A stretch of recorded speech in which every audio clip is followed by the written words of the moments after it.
Bom dia, graça e paz. Amém. Podeis assentar.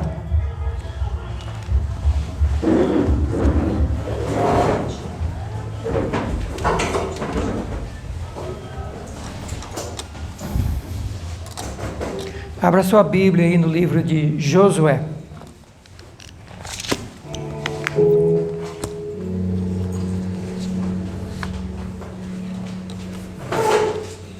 Josué.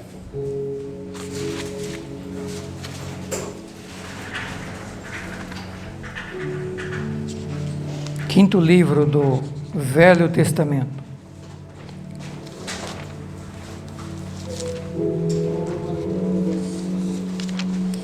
Hoje é culto de celebração da ceia. Nós não vamos falar sobre a ceia hoje, já falamos algumas vezes, já trouxemos a palavra de Deus sobre esse assunto algumas vezes para a igreja, para os irmãos. Mas hoje eu quero compartilhar algo dentro daquilo que já falamos no domingo passado, na última meditação, relacionado também com a ceia em certo ponto. A ceia, nós lembramos o que Jesus fez por nós. Celebramos a sua morte e ressurreição e tudo que ele conquistou por nós na cruz do Calvário. Esse é o significado da ceia. Relembrar a sua vida, a sua morte, o seu sacrifício, o seu sangue derramado, a sua carne rasgada ali na cruz, para nos dar salvação, vida eterna, e a Bíblia diz vida com abundância, não é isso? Vida e vida com abundância. E agora vem a questão, e como que eu me aproprio, eu e você, nós nos apropriamos dessa vida abundante que Deus tem para nós e conquistou na cruz através de Jesus? Como que nós nos apropriamos da vida que Deus tem para nós? É possível viver a vida abundante? É possível ter uma vida vitoriosa em todos os aspectos? Material, espiritual, emocional, familiar, profissional, enfim, é possível viver uma vida vitoriosa? Deus tem princípios, Deus tem bases, alicerces, que a gente quer extrair desse capítulo 1, versículo 1 a 9. Todo mundo achou aí? Josué 1, 1 a 9. Sucedeu depois da morte de Moisés, servo do Senhor, que o Senhor falou a Josué, filho de Num, servo de Moisés, dizendo: Moisés, meu servo, é morto? Levanta-te, pois agora, passa este Jordão, tu e todo este povo, vai à terra que eu dou aos filhos de Israel.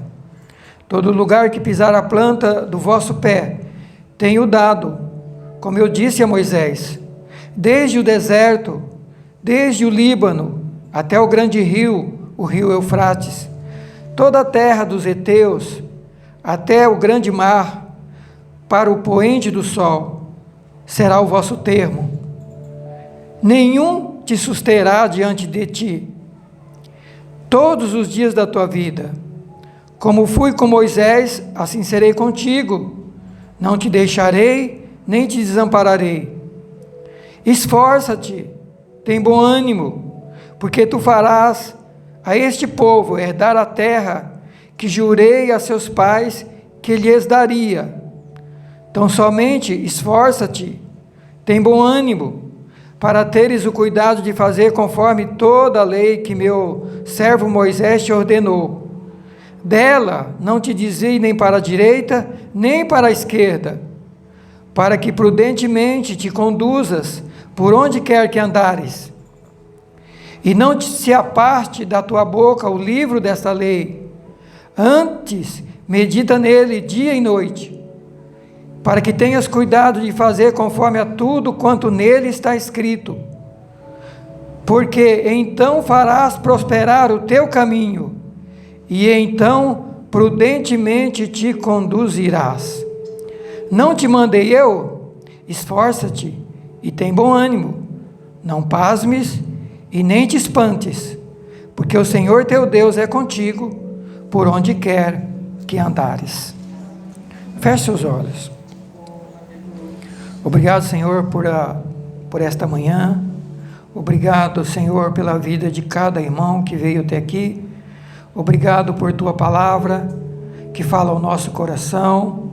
Obrigado já por essa parte do culto, onde o Senhor já ministrou ao nosso coração através do período de louvor, de adoração, de oração. E agora, quando abrimos a tua palavra e ouvimos o Senhor falando conosco, pedimos que nos dê entendimento, que nos dê revelação, que abras o coração e a mente de cada pessoa que está ouvindo a tua palavra aqui, aqueles que estarão ouvindo, Senhor, através dos vídeos, aonde estiverem, que sejam tocados, que sejam alcançados e que possam compreender a tua vontade, o teu querer e o teu plano para a vida de cada um de nós. É nossa oração, é nosso pedido, agradecido em nome de Jesus. Amém.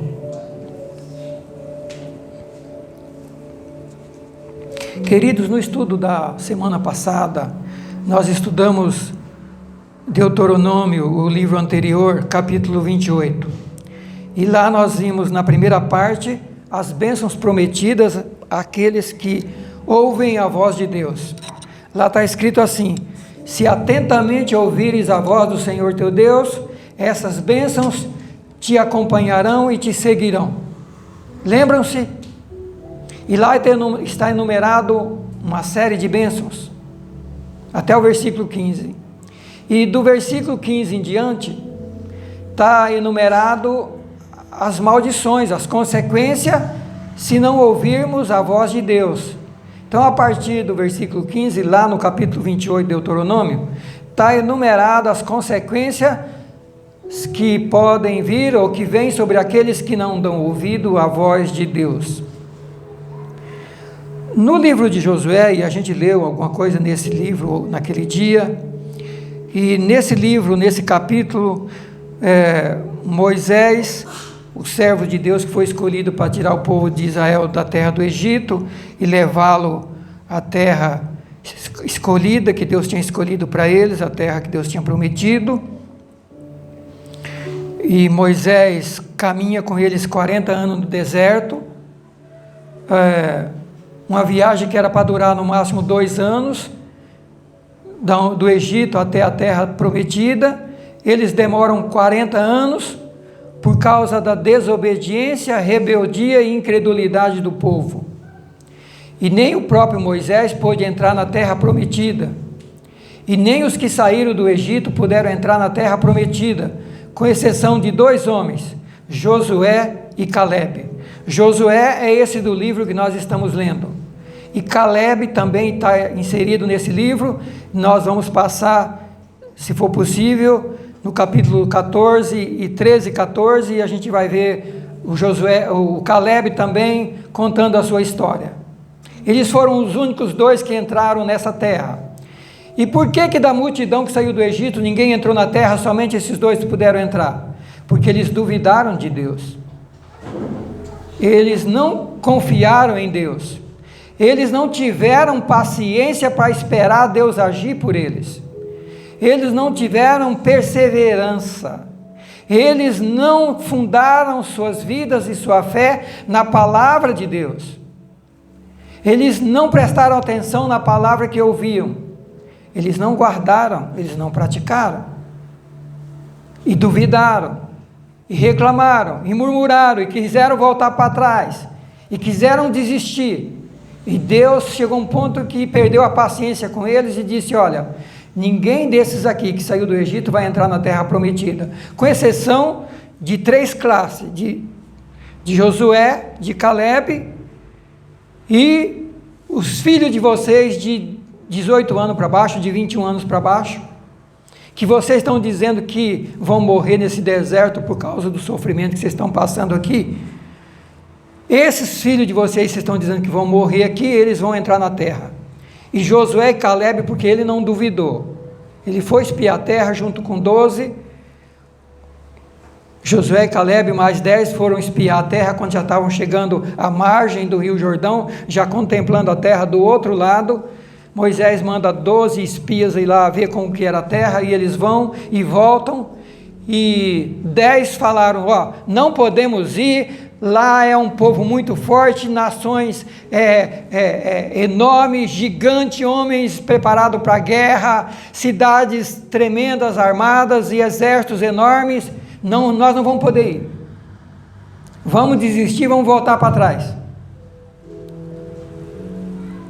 E Josué e Caleb diz, não, nós vamos conseguir chegar lá, nós vamos poder chegar lá, e nós vamos poder chegar lá, porque Deus prometeu, e se Deus prometeu, Ele vai tirar todos os obstáculos, empecilhos, Ele vai nos ajudar a chegar lá, nós podemos chegar.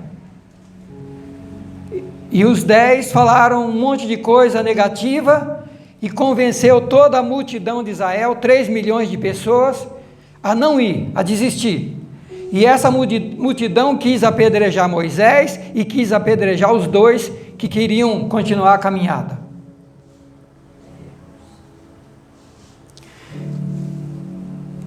E Deus fala, só esses 2 vão entrar na terra que eu prometi, porque eles não duvidaram, eles perseveraram em acreditar e em seguir-me. Queridos, comecei falando de que Jesus Cristo fez uma obra tremenda por nós na cruz, e que Deus, antes da fundação do mundo, já tinha um projeto para os seus filhos em toda a história.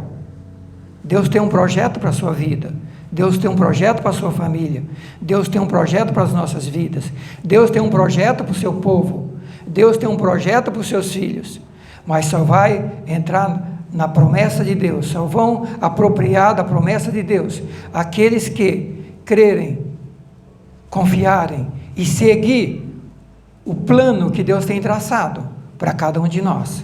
E o tema dessa meditação nesta manhã é: quais os alicerces que Deus tem para conduzir os seus filhos a uma vida cristã vitoriosa até o destino e o propósito que Ele tem para a vida de cada um de nós. Quais os pilares, as bases que Ele tem. É isso que eu quero compartilhar com você nesta manhã. E nós vamos extrair isso desse texto de Josué. E a primeira coisa que nós vamos aprender é que, o primeiro alicerce, a primeira base, está no versículo 5, 5. Ninguém vai poder se susterá diante de ti todos os dias da tua vida, porque assim como eu fui com Moisés, assim serei contigo, não te deixarei, nem te desampararei. O primeiro pilar para uma vida cristã vitoriosa é a presença de Deus conosco. Amém? A primeira base que você precisa construir a sua fé, a sua vida e a vida da sua família é a presença de Deus com você. Deus diz para Josué: Josué, ninguém vai poder te resistir. Você vai ter muita batalha, você vai enfrentar muitos desafios, você vai ter muita guerra, você vai ter muita batalha, mas ninguém vai parar diante de você.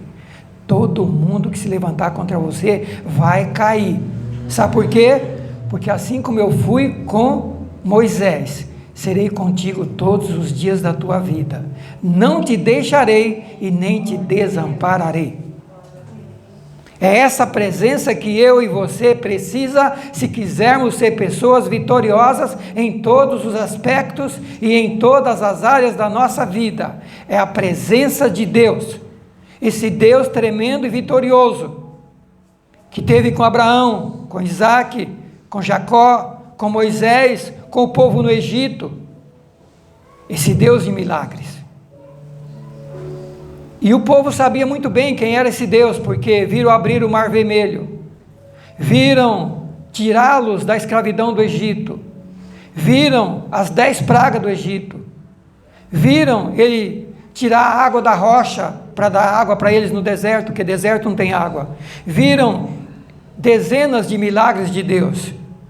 Mas quando estavam chegando a poucos passos de entrar na promessa, duvidaram, e a maioria não puderam se apropriar daquilo que Deus tinha para eles.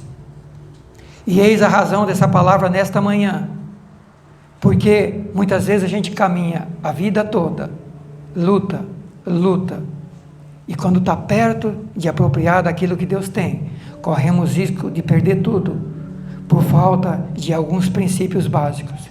E o primeiro princípio é que a presença de Deus não pode faltar em nossas vidas. Deus disse para Josué que ele ia ser bem-sucedido, porque Deus estaria com ele, não ia abandoná-lo. Não vou deixar você, não vou te desamparar. Assim como eu fui com Moisés, eu serei contigo.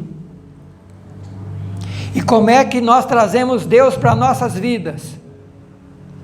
Como que nós trazemos Deus para as nossas vidas? Como?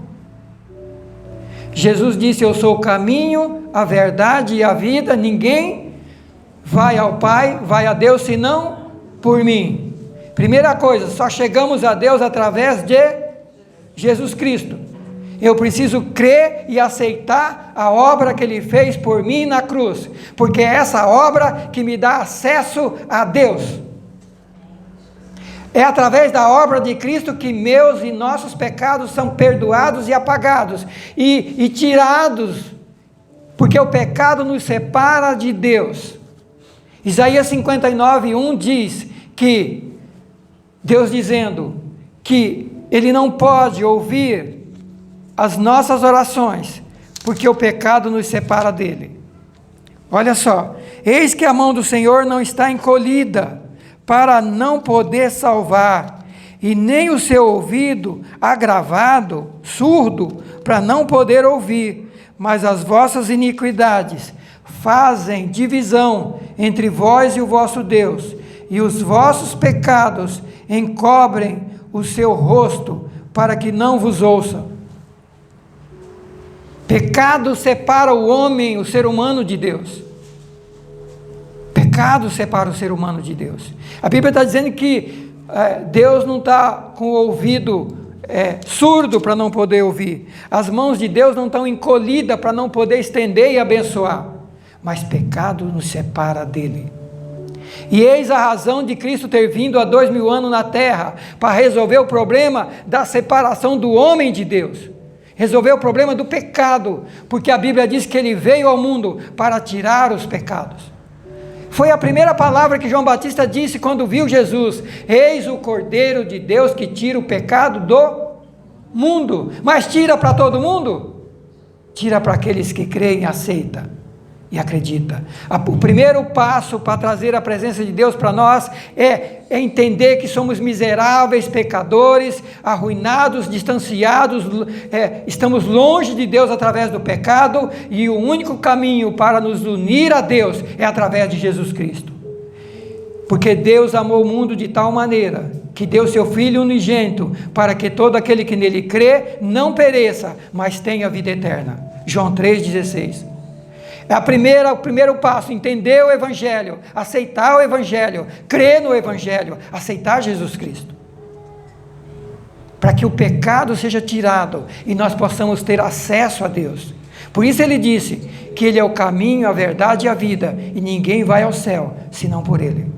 Queridos, o primeiro passo então para trazermos a presença de Deus, aceitarmos Jesus Cristo, crer na sua obra na cruz, nos entregarmos a Ele, deixar Ele transformar a nossa vida, deixar o Espírito Santo gerar em nós uma nova pessoa, fazer a sua obra em nosso coração, nos tornar novas criaturas, mudar a nossa vida, não só nos libertar do pecado, perdoar os nossos pecados e tirar a condenação que pesava ou que pesa sobre nós em razão do pecado, mas além de fazer isso, nos dá poder para nos tornar filho de Deus, nos dar poder para viver uma vida vitoriosa sobre o pecado, sobre as tentações, sobre o mundo e sobre os demônios. Então o primeiro passo para trazermos Deus a nós é entender que o pecado nos separa de Deus e que somente Jesus Cristo é o caminho para nos levar de volta para Deus. Então a primeira coisa, eu preciso de ter a presença de Deus, se eu quiser ter uma vida vitoriosa. Mas para ter a presença de Deus, o caminho é Jesus Cristo. Eu tenho que ir a Ele, aceitá-lo como meu Salvador, crer no que Ele fez, confessar os meus pecados, pedir perdão e dizer para Ele: me muda, me transforma, me perdoa, me recebe como filho de Deus, escreve o meu nome no céu, me leva para Deus, seja o meu intermediário entre mim e Deus. Eu quero viver para Ti, eu quero caminhar contigo todos os dias da minha vida. É o primeiro passo, a entrega da nossa vida para Jesus Cristo. E Deus falou para Josué: eu serei contigo todos os dias da tua vida, assim como eu fui com Moisés, eu serei com você. Eu serei com você. Queridos, muitos querem ser vitoriosos na vida, mas querem ser vitoriosos sem colocar Deus como o centro da sua vida. E aí está o problema. Sem colocar Deus como o centro da sua vida. O Salmo 1 diz que feliz é o homem, o varão, o ser humano, que não anda segundo o conselho dos ímpios, não se assenta na roda dos escarnecedores, não para no caminho daqueles que zombam de Deus, mas antes, o prazer dessa pessoa está em Deus e na sua lei, medita de dia e de noite. É gente que está fundamentado com a vida em Deus, e não no mundo, e não nos amigos, e não no conselho das pessoas desse mundo. E já começa por aí. O grande problema nosso é olharmos para o conselho das pessoas, para a orientação das pessoas, para como o padrão de vida que esse mundo vive sem Deus. E nós queremos ser vitoriosos sem colocar Deus em primeiro lugar, sem colocar seus princípios em primeiro lugar. E o Salmo 1 diz que antes, além dessa pessoa não viver pelo conselho do mundo, não parar no caminho dos pecadores e não se assentar na roda de quem vive longe de Deus, ao contrário, essa pessoa tem prazer na lei de Deus, tem prazer em Deus, tem prazer na sua lei, nos seus princípios, e na sua lei medita de dia e de noite. E essa pessoa será plantada junto a ribeiros de água. É como uma planta plantada junto a ribeiros de água, junto à beira do rio. Vai vir a seca, vai vir o deserto, mas ela vai permanecer verde e produzindo fruto, porque as raízes estão ligadas, interligadas no ribeiro, aonde vem a água. Se nossa vida estiver ligada no ribeiro que é Deus, nossas raízes estiver fundada em Deus e sua palavra, nos momentos de deserto, nas sequidões, nas tempestades da vida, nós vamos continuar verde, nós vamos continuar firme, nós vamos continuar em pé, nós não vamos cair, porque nós estamos ligados na rocha, estamos ligados no tronco, nós estamos ligados naquele que pode tudo. E a parte final desse Salmo 1 diz que, mas os ímpios não são assim, aqueles que ouvem a palavra de Deus e zomba, despreza, desconsidera, não está nem aí. Mas os ímpios não são assim, os ímpios são como a moinha que o vento espalha. Queridos, o ímpio, ao invés de ser uma árvore estruturada, ele é moinha. O que é moinha? Lixo, bagaço, aquilo que o vento sai batendo e quebrando e só sobra pó. Você sabe que as folhas vão caindo da árvore, elas se desgrudam das árvores, vai caindo no chão, e ali ela vai batendo em uma na outra, gente pisa em cima, carro passa em cima, animal pisa em cima, e uma bate na outra, e tempestade, chuva, e vai quebrando tudo. Daqui uns tempos, o que virou aquelas folhas? Pó, poeira, bagaço. Os ímpios são assim. Olha a diferença, vida quebrada, destruída, arruinada. Mas a Bíblia diz que quem anda com Deus e anda pela palavra de Deus é como árvore plantada junto a ribeiros de água, que vai dar fruto mesmo na sequidão. Pode fazer não chover, uma árvore plantada na beira do rio, pode passar anos e anos sem chover naquela região, mas aquela que está encostada onde tem um rio, ela vai permanecer verde. A primeira base que nós precisamos construir a nossa vida espiritual é sobre Deus e sua palavra. Sobre Deus e sua palavra. Jesus falou disso também lá em João capítulo 10, versículo 9 a 11, depois capítulo 15, versículo 1 e 7, Jesus falou sobre isso. Eu vou ler para você, João capítulo 10, versículo 9 a 11. Eu sou a porta, se alguém entrar por mim, salvar-se-á, entrará, sairá e achará pastagem. Jesus dizendo que Ele é o bom pastor, que Ele é a porta. Ele está dizendo aí, eu sou a porta. Se alguém entrar por mim, salvar-se-á, entrará, sairá, achará pastagem, achará alimento.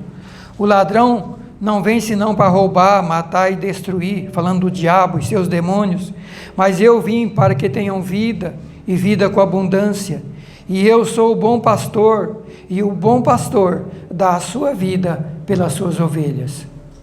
Jesus deu a sua vida pelas suas ovelhas, por aqueles que lhe seguem, lhe aceitam, creem nele, entendem que ele é o bom pastor, que veio para salvar, que veio para nos libertar, que veio para nos transformar, para tirar aquilo que nos separava de Deus, que é o pecado, e nos reconciliar novamente com Deus. Mas, queridos, o caminho é a presença de Deus. Estamos vendo aí, é impossível ser um vencedor sem Deus, sem sua presença. É impossível ser um vencedor sem Deus, sem sua presença. É impossível ser um vencedor sem reconhecer que é pecador, como diz Romanos 3:23, que através do pecado dos nossos primeiros pais, fomos separados de Deus e sem Deus, sem Jesus, estamos longe de Deus, estamos perdidos. Então é preciso reconhecer que somos pecadores, nos arrepender e voltar para Deus, ir para Jesus. Temos que aceitá-lo, o Senhor Jesus, como nosso Salvador, como nosso Senhor e Salvador, e entender que Ele é o caminho que nos pode, o único caminho que nos pode levar a Deus. Deus falou para Josué que ninguém ia poder resisti-lo. Ele falou que estaria com ele todos os dias da sua vida, que não ia desampará-lo e nem deixá-lo. Mas, queridos, há alguns passos para termos Deus conosco. O primeiro, aceitar Jesus Cristo, entregar nossa vida para Ele. Mas há alguns passos a fazer. Por que Deus falou para Josué que não ia deixá-lo em momento algum? Se você ler lá em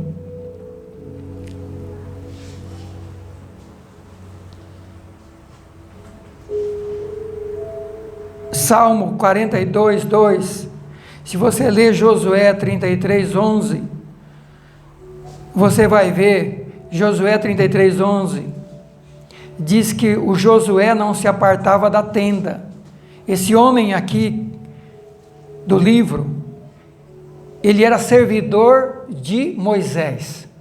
Moisés era o sacerdote que falava com Deus, que recebia as ministrações de Deus. Naquela época, as pessoas não podiam chegar diretamente a Deus e falar com Deus.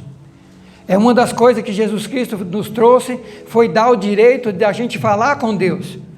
Naquela época, o pecado separava o homem de Deus. E as pessoas não podiam chegar diretamente a Deus. Deus instituiu o sacerdócio lá, na época de Moisés, criou o tabernáculo, instituiu o sacerdote. E lá dentro, Deus aparecia lá no templo, Deus descia até o templo. E somente o sacerdote podia falar com Deus. E o sacerdote recebia a presença de Deus, ouvia a palavra de Deus, e depois saía e transmitia para o povo. E Josué, ele era servidor de Moisés, ele era um assistente de Moisés. E ele também foi preparado para entrar lá na tenda da congregação, falar com Deus, ouvir Deus, receber a ministração de Deus e levar para o povo. E quando Moisés está próximo à sua morte, Deus dizendo, Moisés vai morrer, agora você vai dar continuidade a esse povo, vai continuar ministrando para ele. Mas se você ler a história desde o começo de quando Deus chamou Moisés, até a morte de Moisés, Josué estava lado a lado, servindo a Deus juntamente com Moisés. E nesse texto diz que Josué não se apartava da tenda. Josué não saía de dentro da tenda. A tenda era o lugar da presença de Deus. Ele não saía dali. Ele não se apartava da tenda, buscando a Deus, orando a Deus, ouvindo Deus. Por isso Deus chega e diz para ele, estou escolhendo você, você vai dar continuidade ao trabalho de Moisés, e eu serei contigo, não vou te desamparar. Mas por que Deus pôde dizer isso para ele? Porque esse menino, desde novo, nunca deixou a presença de Deus. Ele sempre quis ficar na presença de Deus. A presença de Deus só podia estar no templo, ele estava lá. Tinha que ter um preço para isso, tinha que estar santificado, somente o sacerdote, com um monte de ritual, um monte de coisa que tinha que fazer para poder entrar na presença de Deus. Sim, mas ele pagava o preço, ele se separava, ele se santificava para ter a presença de Deus. Por isso Deus está dizendo, Josué, eu serei contigo todos os dias da tua vida. Porque ele não poupou esforço para viver na presença de Deus, para ter a presença de Deus. Por isso Deus falou para ele, agora você vai comigo, e eu vou estar com você, porque eu sei que assim como você esteve comigo até agora, caminhando comigo, eu sei que você vai continuar caminhando comigo. A primeira coisa, precisamos ter consciência, que sem Deus nós não somos nada. Em João capítulo 15, também Jesus falou isso, ele comparou a gente como uma árvore. Vocês são a videira, eu sou a videira, vocês são a vara, os galhos. Quem tiver ligado em mim, dá muito fruto, porque sem mim, nada podeis fazer. Eu sou a árvore e vocês são os galhos. Se vocês estiverem ligados em mim, vocês vão dar muito fruto.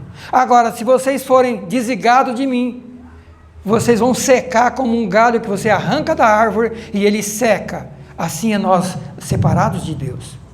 Então, queridos, a primeira coisa nesta manhã é que a presença de Deus é indispensável, é imprescindível na nossa vida. Sem Deus nós somos galho seco. Seu casamento sem Deus não funciona. Seu trabalho sem Deus não funciona. Sua empresa sem Deus não funciona. Nada, se Deus não estiver com você, não vai funcionar. Pode funcionar por algum tempo, depois vira tudo de ponta cabeça. Porque o ladrão está aí para roubar, matar e destruir. E porque Deus tem princípios para nos ensinar como ser vencedores. Por isso, na meditação da semana passada, as bênçãos para quem ouve a voz de Deus e as consequências para quem não ouve a voz de Deus. E a Bíblia está cheia da voz de Deus. E nós vamos ver daqui a pouco, no segundo tópico, que a segunda base para construirmos a nossa vida é a palavra de Deus. A primeira é a presença de Deus. E a segunda é a palavra de Deus. E eu vejo muita gente centralizada a sua vida apenas na presença de Deus. E a presença de Deus é imprescindível. Sim, é imprescindível, é a primeira coisa. Mas a palavra de Deus também é imprescindível. Deus falou isso para Josué, está nesse capítulo de Josué. Mas, queridos, ainda quero falar para você de 2 versículos sobre a presença de Deus. Em Jeremias 29, 12 e 13, está escrito que vamos encontrar Deus quando o buscarmos de todo o nosso coração. Jeremias 29, 12 e 13. Olha só. 12. Então me invocareis, e ireis, e orareis a mim, e eu vos ouvirei. Olha quando é que Deus ouve a oração. Então vocês vão me invocar, vocês vão orar, e eu vos ouvirei. Versículo 14: buscar-me-eis e me achareis, quando me buscardes de todo o vosso coração. Só vamos encontrar Deus quando buscarmos de todo o nosso coração. E o que é buscar a Deus de todo o nosso coração? Salmo 42, 2. Davi explicava sobre isso. Salmo 42, 2. Como é buscar Deus de todo o coração? Primeiro, eu tenho que trazer Deus indo a Jesus para perdoar os meus pecados, me reconciliar com Deus, me fazer uma nova criatura e me reconciliar, me ligar com Deus. Depois, eu preciso buscar a Deus de todo o coração. De todo o coração. Salmo 42, salmista Davi dizia e diz: como servo, como animal, o servo brama pelas correntes das águas, assim suspira a minha alma por ti, ó Deus. A minha alma tem sede de Deus, do Deus vivo. Quando entrarei e me apresentarei ante a face de Deus? Nós buscamos a Deus de todo o nosso coração. Quando a gente busca a Deus com fome e com sede. A gente encontra Deus quando busca de todo o coração. E buscar a Deus de todo o coração é buscar com a fome quando você está com fome e a mesma conduta quando você está com sede. É do mesmo jeito que você procura água quando está com sede e do mesmo jeito que você procura comida quando está com fome. Como é que é quando a gente está com fome? Você larga tudo. Larga tudo. Larga ou não? Você caminha de distância para ir buscar quando está com fome. Onde é que tem um prato de comida? Onde é que tem alguém? Você sai com tudo. Você vence obstáculos, você sobe montanha, sim ou não? O que vocês fazem quando vocês estão com fome? Tem obstáculo? Não tem, porque a fome pressiona a gente. A mesma coisa quando a gente está com sede. Quando você está com sede, o que você faz? Não tem obstáculo. Queridos, é assim que é buscar a Deus de todo o coração. É com fome de Deus. É com sede de Deus. É isso que o salmista está dizendo, como servo, que eram os animais. Animal, quando está com sede, caminha distâncias até encontrar um rio para beber. Assim como o servo brama pelas correntes das águas, assim suspira a minha alma por ti, ó Deus. A minha alma tem sede de Deus, do Deus vivo. Quando eu entrarei e me apresentarei ante a face de Deus? Porque Deus para ele era água, Deus para ele era comida.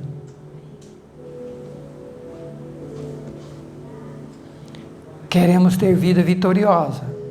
Esse texto de Josué fala de ser bem-sucedido e ser próspero. Vocês viram lá, ele falando de ser bem-sucedido e ser próspero. Deus está falando de prosperidade e sucesso em todas as áreas, mas está passando as bases. E a primeira base é Deus em nossa vida. Mas para trazer Deus à nossa vida, primeiro passo é aceitarmos Jesus Cristo como o único e suficiente Salvador, para que o caminho seja aberto para Deus, para que o pecado seja tirado e nós possamos ser levados até a presença de Deus. E o segundo passo é buscar Deus de todo o coração, é querer Deus com fome, é querer Deus com sede, é querer Deus com o mesmo esforço, com o mesmo desejo de alguém que está com fome e de alguém que está com sede.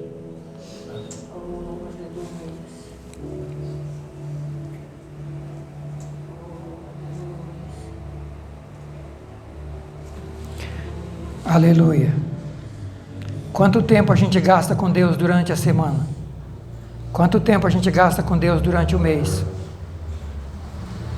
Mas eu não tenho tempo, irmão, trabalho o dia inteiro, chego cansado à noite, já tenho que descansar. Queridos, quanto tempo a gente gasta nas redes sociais? Quanto tempo a gente gasta com a televisão? Quanto tempo a gente gasta com as coisas banais desse mundo? É preciso ter fome e sede de Deus. É preciso ter fome e sede de Deus. Quanto tempo eu e você nós temos gastado com Deus, com sua palavra? Esse texto de Josué fala nisso também. Deus fala para Josué: Josué, não aparte de você o livro da lei, medita nele de dia e de noite, e então você vai fazer prosperar o teu caminho. Medita de dia e de noite. Ou seja, quanto tempo era para ele gastar com Deus? O tempo possível, porque era para meditar de dia e de noite. Medita no livro da lei de dia e de noite, acho que verso 8. Não te aparte da tua boca o livro dessa lei, antes medita nele de dia e de noite, para que tenha cuidado de fazer conforme tudo quanto nele está escrito, e então fará prosperar o teu caminho, e serás bem-sucedido. Medita no livro de dia e de noite. Anda com Deus de dia e de noite, e então fará prosperar o teu caminho. Queridos, precisamos trazer a presença de Deus para nós, buscando de todo o coração, buscando com fome, com sede. A fome pelas coisas desse mundo, pelas coisas materiais, precisa ser substituída pela presença de Deus. Querido, o acessório precisa ser substituído pelo principal, mas muitas vezes está invertido em nossa vida. Nós estamos buscando o acessório e o principal está abandonado. Jesus falou lá no Novo Testamento: buscai o reino de Deus e a sua justiça em primeiro lugar, e as demais coisas vão ser acrescentadas. Buscar a Deus em primeiro lugar, trazer Deus para as nossas vidas. Quanto tempo nós gastamos com Deus individualmente? Jesus falou: entra lá no seu quarto e fala com seu pai.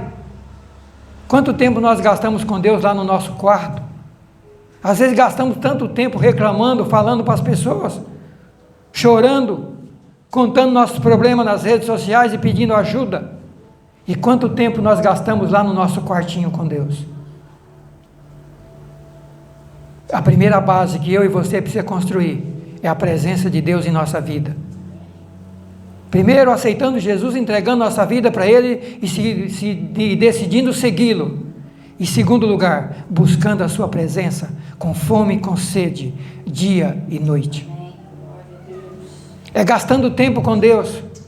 É juntando a família para gastar tempo com Deus. É a primeira chave do sucesso. É a presença de Deus em nossa vida. É a presença de Deus. A segunda coisa, nesta manhã, a segunda coisa que a gente quer extrair desse texto, segundo pilar, a palavra de Deus. Versículo 7 de Josué 1. Então somente esforça e tem bom ânimo, para ter cuidado de fazer conforme toda a lei de meu servo Moisés te ordenou. Dela não te desvie nem para a direita nem para a esquerda, para que prudentemente te conduzas por onde quer que andares. Isso, o 7. Esforça e tem bom ânimo, tem cuidado de fazer conforme toda a lei de Moisés, conforme tudo que está escrito na lei. Não desvia das orientações nem para a direita nem para a esquerda, para que prudentemente te conduzas por onde quer que andares. Não aparta do livro da lei, medita nele de dia e de noite. Tenha cuidado de fazer conforme tudo quanto está escrito, e então fará prosperar o teu caminho e serás bem-sucedido. Não aparta do livro da lei, medita de dia e de noite. E você pode estar perguntando, mas irmão, quanto que eu tenho que guardar da Bíblia para ser bem-sucedido? A primeira resposta é: Deus está mandando meditar nele de dia e de noite. Então gaste tempo com a Bíblia. Conheça a Bíblia. Ouça a Bíblia. Veja o que Deus está falando com você. Gasta tempo com a Bíblia. Gasta tempo junto com a família, com a palavra de Deus. Se encha da palavra de Deus. Gasta tempo, medita, come a Bíblia, se alimenta da Bíblia. Lembra que estudamos na semana passada que Jesus falou para o diabo: não só de pão viverá o homem, mas de quê? De toda a palavra que sai da boca de... Quando o diabo foi oferecer comida para Jesus, porque ele estava com fome, porque estava jejuando 40 dias, Jesus olha para o diabo e fala: nem só de pão viverá o homem, mas de toda a palavra que sai da boca de Deus. Querido, o diabo continua tentando eu e você o dia inteiro, querendo trazer comida e coisas para nos tirar da presença de Deus, para nos distanciar e afastar, para não ter tempo para Deus. E eu e você precisa dizer como Jesus disse: para trás de mim, Satanás, porque eu não vivo só de coisas desse mundo, eu vivo de toda a palavra que sai da boca de Deus. Aleluia! Queridos, o inimigo vai arrumar 1000 coisas para distrair você, para tirar você da comunhão com Deus, do tempo com Deus, da meditação da palavra, mas é preciso acordar e abrir os olhos, e é preciso usar as armas como Jesus usou. Jesus estava com fome, estava precisando de comida, 40 dias sem comer. Se fosse um de nós, primeiro ia resolver o problema da comida, para depois pensar em outra coisa. E Jesus falou para o diabo: não estou preocupado com a comida, não estou preocupado com as coisas materiais, não estou preocupado em cuidar do meu corpo. Eu sei que o meu corpo está fraco, que talvez eu não tenha condições nem de caminhar direito, mas eu não estou preocupado com isso. Eu estou preocupado com a palavra que sai da boca de Deus, porque é por ela que eu vivo. Se Jesus vivia da palavra, imagine nós. Se Jesus precisava viver da palavra que sai da boca de Deus, e eu e você? E por que a gente cai no buraco? A gente cai no buraco porque a gente não vive pela palavra de Deus. Ela é lâmpada e luz para o nosso caminho. Lembra que lemos isso na semana passada? A palavra é lâmpada e luz para os nossos caminhos. Mas a gente não lê, não medita, não guarda, e cai no buraco. E tem mais um problema: além de não meditar na palavra de Deus, ainda anda pelo conselho dos ímpios, que está lá no Salmo 1. Bem-aventurado o varão, a varoa, o homem, a mulher, que não anda segundo o conselho dos ímpios, não para no caminho dos pecadores, não se assenta na roda de quem não quer saber de Deus. O que é ímpio? Ímpio é quem ouve sobre Deus e não quer saber de Deus, zomba de Deus, zomba na sua cara, diz que você é maluco. Esses bobos ficam aí com essa Bíblia na mão. Isso é ímpio, querido. Está caminhando para a destruição, para o abismo.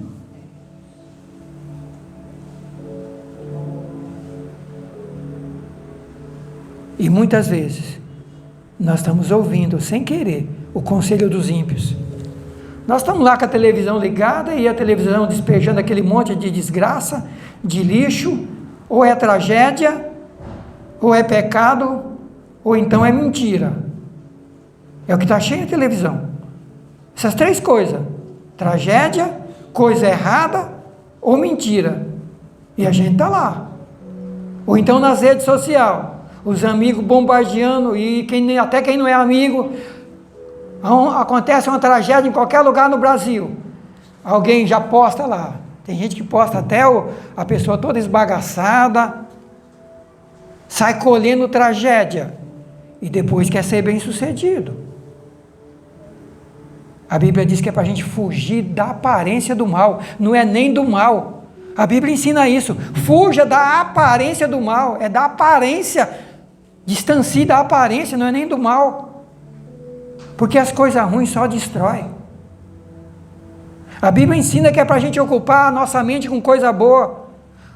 Lá está lá em Filipenses, Colossenses, aquilo que é bom, que é de boa fama, que tem algum valor, que tem virtude, seja isso que ocupe o vosso pensamento. As coisas boas estão em Deus, está em sua palavra. As coisas boas você vai encontrar em gente que anda com Deus. Se você tiver amigo ou amiga que anda com Deus, ele vai ter coisa boa para transmitir para você. Se ele anda pela palavra, ele vai ter uma palavra de Deus para transmitir para você, mas do contrário, ele vai trazer tragédia. Queridos, há 20 anos, quando eu cheguei aqui, eu tinha perdido tudo, minha vida estava arruinada e destruída, já falei algumas vezes para você, e vou dizer para você, até meu pai chegou em casa, desesperado, querendo me ajudar, lágrimas desciam do olho dele, e ele disse para mim assim: meu filho, eu não sei o que falar, eu não sei como te ajudar. Não sei. Eu tinha perdido um emprego num banco público, jogado fora uma profissão fantástica, funcionário público, de um banco estatal, já chegando à gerência, assistente de gerente, bom salário, toda a estabilidade, bom plano de saúde, já sendo preparado para assumir a gerência do banco, e eu tenho que largar tudo isso por causa de problemas, e eu largo tudo, mas meus problemas não foram resolvidos. Eu perdi meu emprego muito bom, mas não resolvi o problema das dívidas que eu tinha de uma empresa que colocamos. E aí fica eu sem emprego, perdi todos os meus bens, tive que vender para tentar ajudar a pagar as dívidas, fazer um acordo com o banco para tentar pagar as dívidas. Como filho de Deus, entendi que não podia ficar devendo, então tudo que eu tinha eu botei para ser pago. Diferente de muita gente hoje, inclusive muitos cristãos, que quando vê que a empresa está quebrando, tira os bens e bota no nome de terceiro, e deixa a empresa quebrar sozinha, e ele fica lá com os bens, para continuar muito bem, tranquilo. Eu, como cristão, não fiz isso. Vendi tudo. Arrumei uma encrenca terrível, porque a família não aceitou, e o casamento acabou aí. Porque jamais as pessoas iam concordar de abrir mão de 20 anos de uma vida boa, de bons salários, de toda a estrutura, de uma boa casa, de bons carros, vender tudo isso, largar tudo isso e começar tudo de novo do zero. E foi assim que eu cheguei aqui, há 20 anos atrás, só com a roupa do corpo.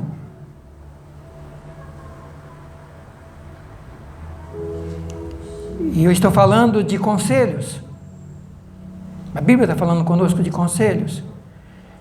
E se eu não conheço a palavra de Deus desde pequeno, e não conheço Deus, tenho certeza que possivelmente não estaria aqui falando com vocês hoje. Porque os motivos para pular de um viaduto, de um prédio e acabar com tudo, eram muitos. E as vozes que eu ouvia no meu ouvido do inimigo eram muitas. E as vozes das pessoas que estavam ao meu redor você não tem o que fazer, você está acabado.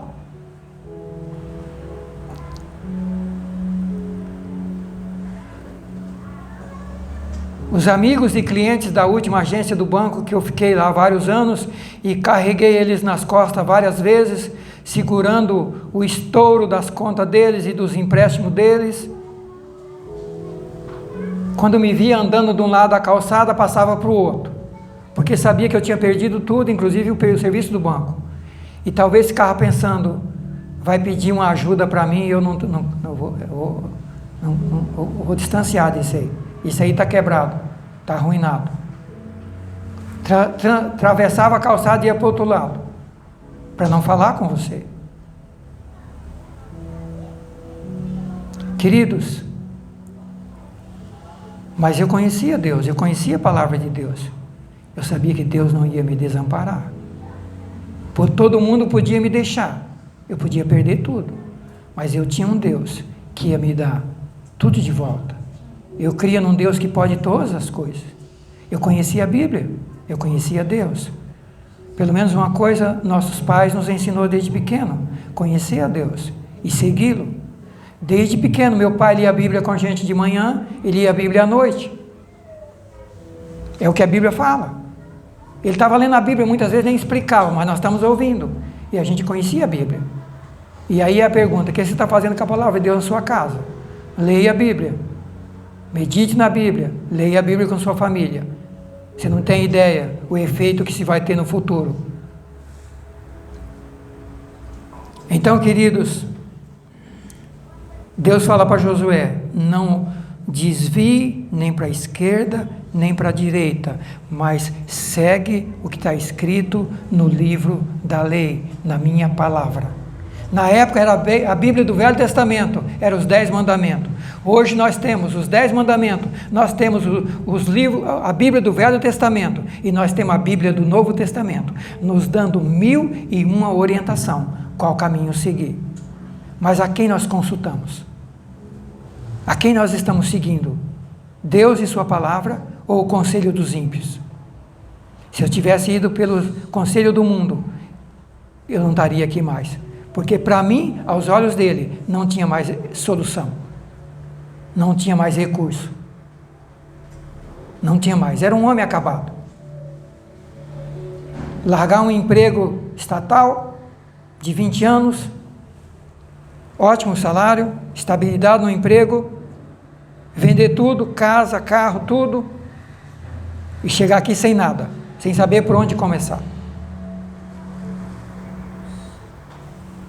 Mas eu sabia de uma coisa: eu tinha perdido tudo aqui nessa terra, mas eu tinha algo tremendo, incomparável, que é Deus, sua presença e seus princípios, seus anjos e o Espírito Santo.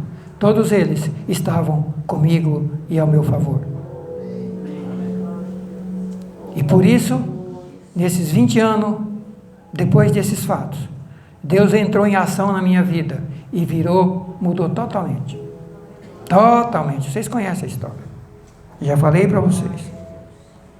Queridos, no qual os pilares que estão construindo a nossa vida cristã, a nossa vida espiritual?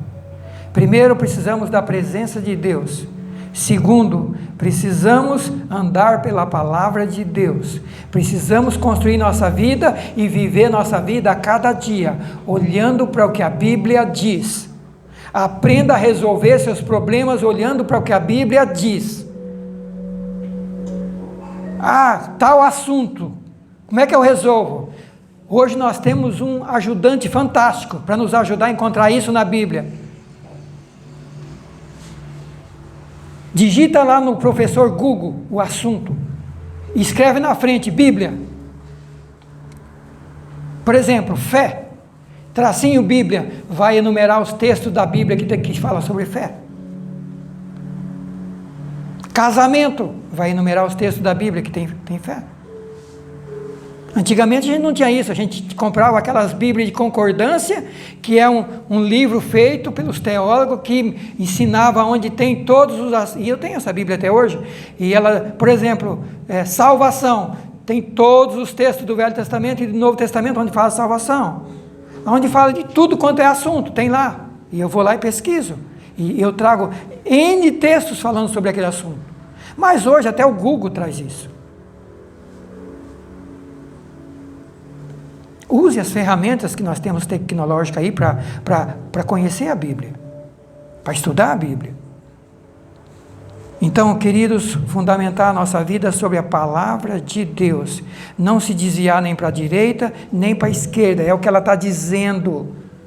Não diminua a palavra, não torça a palavra. Mais do que nunca o cristianismo tem desviado da palavra, distorcido a palavra.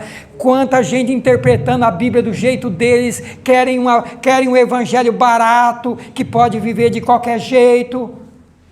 Estamos aí com o Brasil cheio de igreja, e maus testemunhos por aí, milhares de processos nos fóruns, de cristãos, mal conduta, mau exemplo, maus pais, maus maridos, más esposas, maus filhos, maus patrões, maus empregados e por aí vai. A Bíblia ensina como ser isso. Mas nós só queremos a presença. Eu quero ser cheio de Deus. mas não quero compromisso com Deus, não quero andar pela palavra de Deus, não quero me submeter a Ele, não quero obedecer sua voz. Aquelas promessas do Deuteronômio 28, a primeira parte, todas aquelas bênçãos, bênçãos em casa, bênção na família, bênção nos negócios, bênção no trabalho, bênção em tudo, bênção no casamento, bênção em todas as áreas. A primeira palavra está escrito: se atentamente ouvires a voz do Senhor teu Deus, para guardar tudo o que Ele está ensinando para você. Segundo alicerce, então, vida baseada na palavra de Deus, que anda pela palavra, que medita, que conhece a palavra e pratica a palavra. E aí vem a questão: quanto eu tenho que conhecer da Bíblia para ser abençoado? Deus só vai cobrar de você aquilo que você já sabe. Aquilo que você está aprendendo hoje, que você aprendeu, isso que você já sabe, Deus vai cobrar, porque você já aprendeu. Aquilo que você não sabe ainda, Deus não vai cobrar.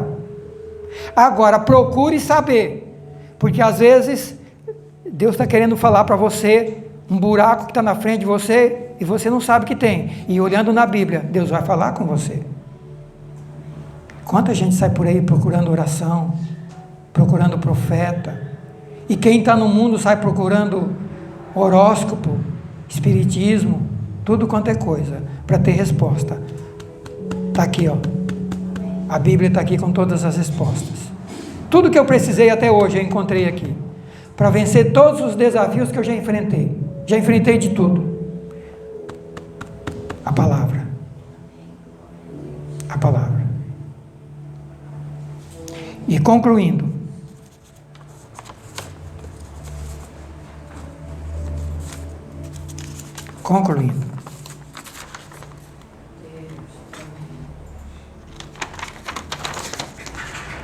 ação, esforço, trabalho, ânimo. Josué capítulo 1, o versículo, vamos ver alguns textos aí, alguns versículos aí, abra aí no Josué 1. São 4 pilares. Eu vou fazer só a introdução nesse segundo, e a gente para por aqui, porque eu quero falar com mais tempo sobre esses 2 que nós vamos entrar. O segundo, aliás, o terceiro pilar. O primeiro é presença de Deus, o segundo, palavra de Deus, obediência à palavra de Deus. O terceiro pilar, ação, trabalho árduo, esforço. Deus já começa para Josué dizendo o seguinte, versículo 2, meu servo Moisés é morto, faz o quê? Fica chorando, lamentando, reclamando porque Moisés morreu. O líder morreu, cabeça, morreu. E agora? Reclama? Levanta. Ação.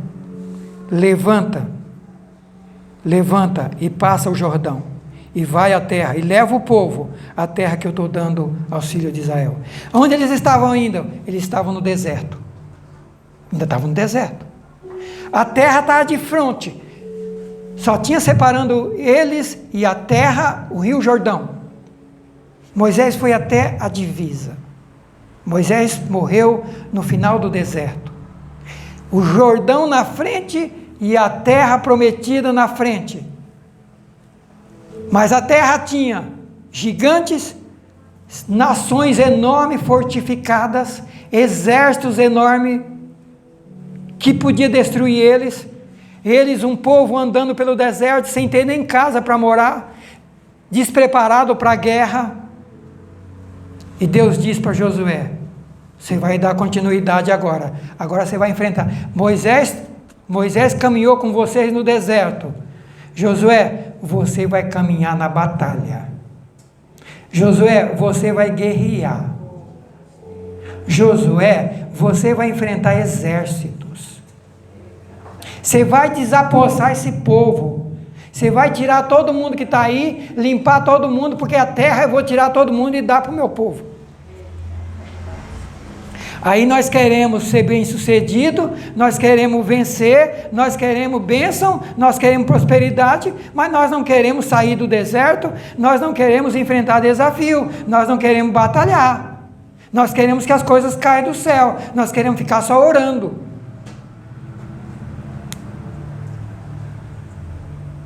Ou então a gente quer ficar reclamando no deserto. Muitos nem chegaram na terra porque parou no deserto. Deserto é lugar difícil, só tem sofrimento, é verdade. Mas precisava passar pelo deserto, e tem um texto na Bíblia que diz que Deus permitiu que o povo passasse pelo deserto para saber o que estava no coração dele. E talvez você está passando por deserto na sua vida, e eu já passei por deserto na minha vida, e de vez em quando passo por algum deserto. E o deserto é para saber o que está no seu coração. É no deserto que a gente prova para Deus se a gente obedece ou se a gente não obedece. É no deserto que a gente prova para Deus se a gente acredita ou se a gente duvida. É no deserto que a gente prova para Deus se a gente vai permanecer até o fim, se a gente não vai abrir mão, se a gente não vai desistir. É no deserto que a gente prova para Deus se Ele pode contar com a gente. E eles estavam terminando o deserto, 40 anos de prova, era para ser só 2, mas por causa da desobediência, ficaram 40 anos sofrendo.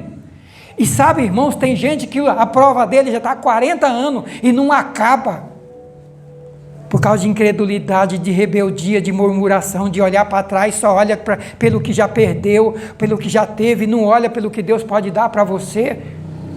Eu tenho gente na família que até hoje está no labirinto, porque só olha para trás, só olha pelo que passou, não consegue primeiro olhar para Deus e o poder que Ele tem, e o que Ele é capaz de fazer, e não consegue olhar para o que Deus pode fazer por ele, ou por elas, o que já fez no passado, e pode fazer hoje.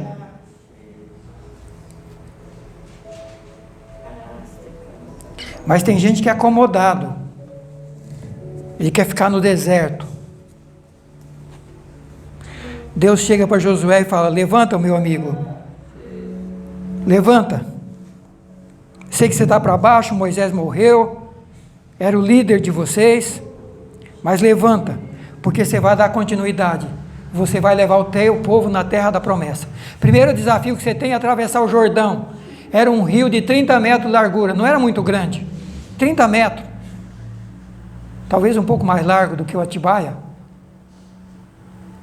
Mas para passar 3 milhões de pessoas com criança e animal, naquele tempo não tinha ponte, não tinha como fazer balsa. Já era o primeiro desafio. O segundo desafio era os países tudo, cidade fortificada, exército. Jericó, a primeira cidade, ela era murada, toda murada, com muros com cerca de 20 metros de altura. Naquele tempo não tinha dinamite, não tinha nada. Não tinha como derrubar, entrar naquela cidade. Cidade fortificada. E as cidades eram fortificadas. Os desafios estavam pela frente. Mas Deus diz para Josué: meu filho, levanta e age. Levanta e age. O versículo 7. Esforça e tem bom ânimo, porque tu farás esse povo herdar a terra que jurei dar a seus pais. Olha só, esforça e tem bom ânimo. O 2 fala para levantar. O 6 fala para ter esforço. O 6 fala, esforça e tem bom ânimo, porque tu farás esse povo herdar a terra. O 7 repete novamente, tão somente esforça e tem bom ânimo. Novamente, queridos, Deus fala no 6 para esforçar, fala no 7 para esforçar, fala no 8, não, no 9, não te mandei eu, esforça e tem bom ânimo, não pasme, nem te espantes. Esforça, batalha, luta, coragem. Por que você está com medo? Não te espantes. Não te espantes. Eu estou com você, meu filho. E se eu estou com você, ninguém vai poder te resistir. Os inimigos estão de frente de você, os desafios estão aí. Levanta e enfrenta, vão cair um a um. vão cair um a um, mas ação, ação, ação, ação. Aleluia. Queridos,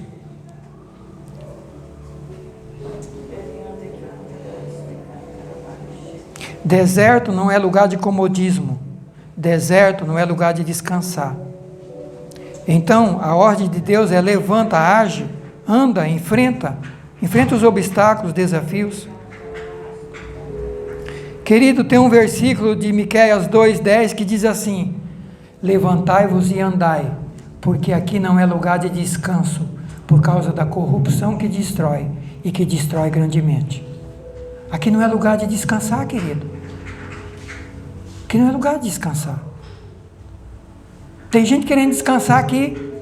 Tem gente querendo construir a vida aqui. Aqui não é lugar de descansar. O mundo que jaz no maligno,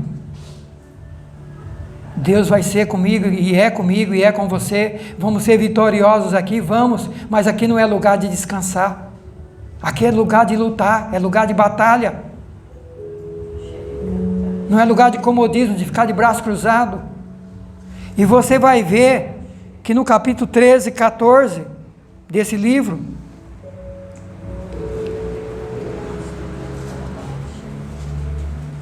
Josué e Calebe, os dois que foram os que não duvidaram e que entraram na terra, 45 anos depois, essa história aqui, quando eles terminam de conquistar a terra, já tinha se passado 45 anos da promessa. Levou 45 anos para acontecer a promessa, para se cumprir a promessa. E você vai ver Calebe falando para Josué assim: Josué, primeiro Calebe ajudou a desapossar todos os inimigos das outras terras. E quando chegou a parte que ele tinha pedido, ele tinha escolhido uma parte para ele, da terra. E era a parte mais difícil, porque é lá que estavam os gigantes, as nações mais fortificadas, os gigantes estavam lá, era o lugar mais complicado e perigoso para conquistar. E Calebe já estava com 85 anos. E ele já estava 45 anos batalhando. Quando ele foi chamado, ele estava com 40 anos, agora ele estava com 85. Você vai ver isso lá, capítulo 13, 14 aqui na frente, e ele dizendo assim: ô Josué, eu quero agora tomar posse daquela terra lá, eu quero batalhar naquela terra lá. Você me dá aquela terra lá, está cheio de inimigo lá, é lá que estão os anaquins, os gigantes estão lá, mas é lá que eu quero.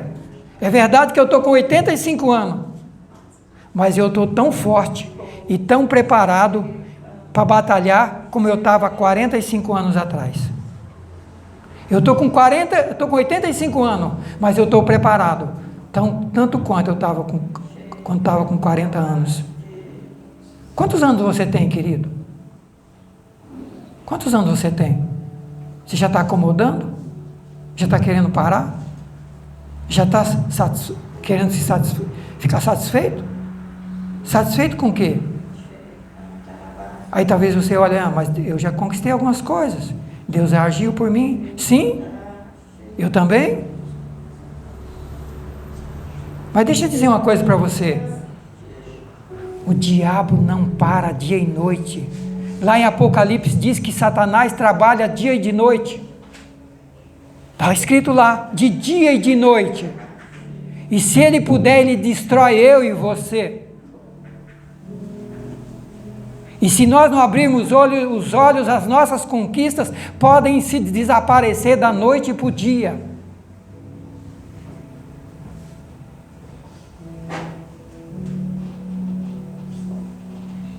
A Bíblia diz que ele trabalha dia e noite.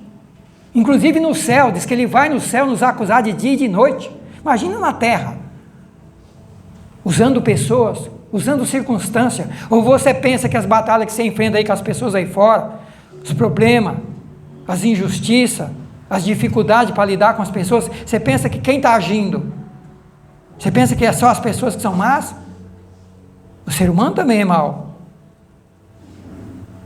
Mas o diabo aproveita o ser humano mau e faz dele uma desgraça para ele e para os outros. E a Bíblia diz que o diabo não para Ele trabalha dia e noite. Mas a Bíblia também diz que Deus trabalha dia e de noite, por mim e por você.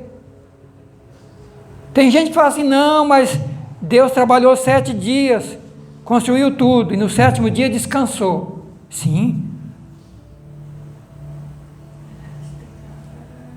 Mas quando criticaram Jesus no Novo Testamento, porque ele trabalhava no sábado, ele fala assim, eu e meu pai trabalhamos até agora. E Deus continua trabalhando.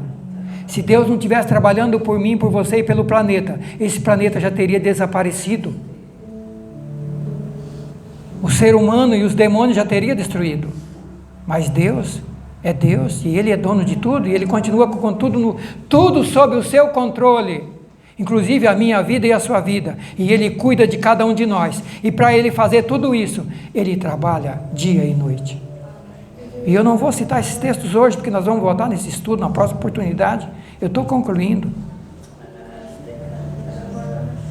Deus trabalha dia e noite, e nós queremos parar, nós queremos incomodar, nós queremos esperar que as coisas caiam do céu,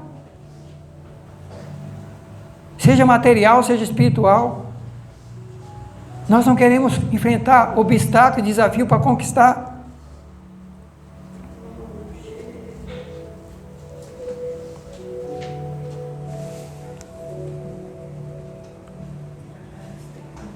Aleluia.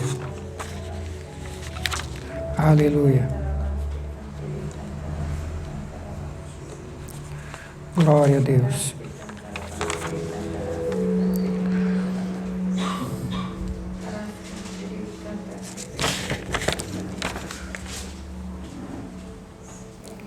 Em João 5,17, Jesus falou que ele trabalha até agora. Apocalipse 12:10 fala que o diabo trabalha dia e noite. Apocalipse 20:10 fala que a adoração no céu é feita dia e noite. Quantos querem ir para o céu? É? Então já fica sabendo, lá trabalha dia e noite.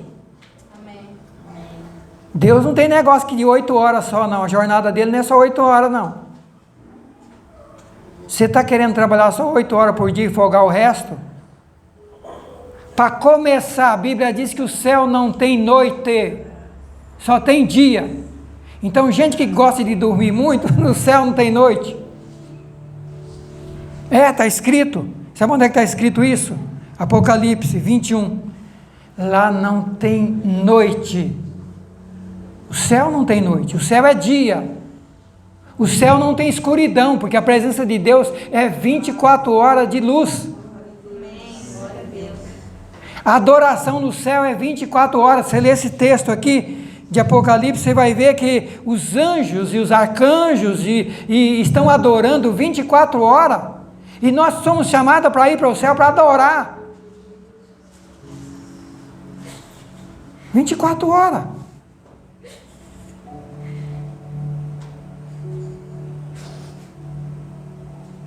O céu não tem noite. Apocalipse 21, 25 e 22, 5.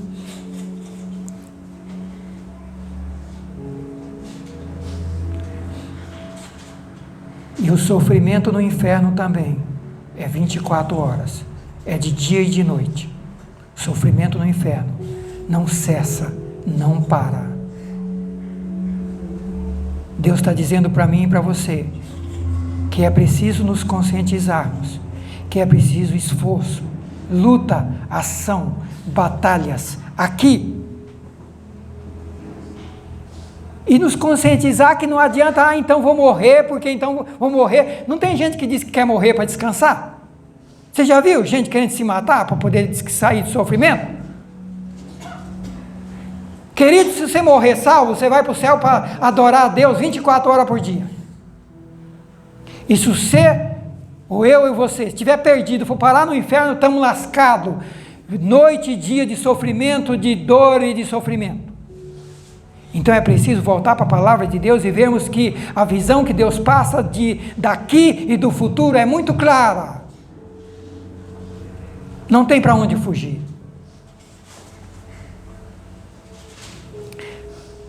Não tem para onde fugir.